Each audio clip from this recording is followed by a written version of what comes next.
So, andito ako sa labas. Try natin yon kung makukuha niya yun nandoon. Oh, ayun na, nakuha niya talaga, oh. Yung, ano, ayan, oh. Kuryente. Sin. Diba? Ang layo makuha niya, no?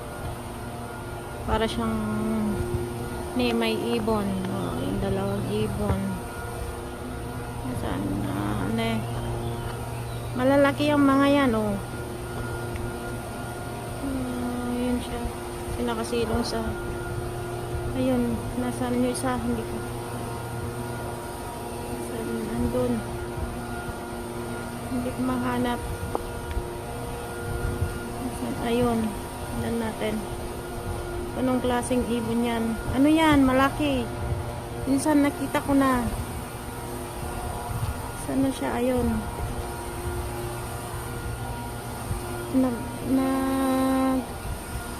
Ano lang siya dyan.